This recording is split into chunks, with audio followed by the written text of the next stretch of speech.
So we again haven't seen any signs of durable strength in the economy.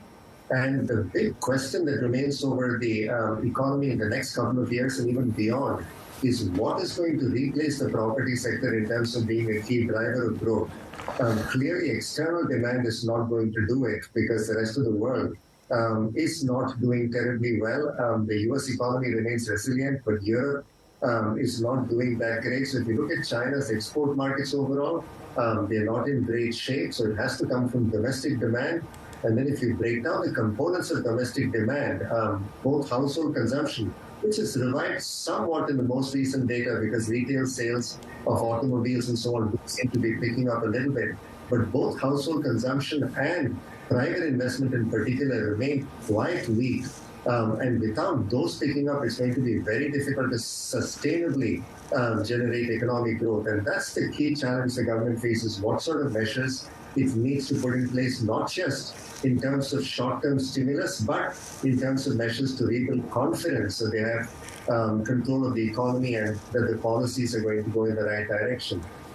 And that's the thing. President Xi, I think over the weekend, was suggesting, they're going to be focusing even further to expand the domestic demand. But to basically the point that you were making, putting it all together, if we continue to see this property weakness, I don't necessarily know what they could possibly do other than things that are in the short term in order to try and juice consumption, to try and juice domestic demand, because unless you subsidize almost absolutely everything, if you're sitting in your house and all of your wealth is tied into your house and it comes off by a further 10, 15%, why are you going to go out and buy anything? That's a good question. I think with about a third of household wealth tied up in the property sector, that sector continuing to weaken is going to hurt household confidence. It is going to have a wealth effect that dampens consumption.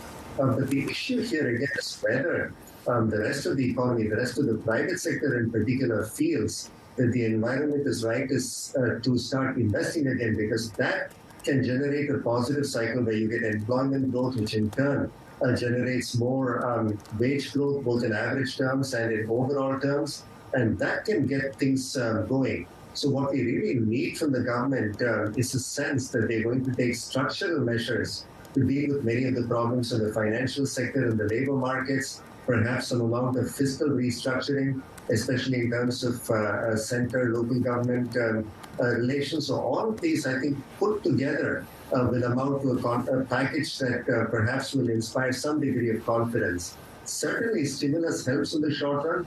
I don't think it's going to be enough by itself.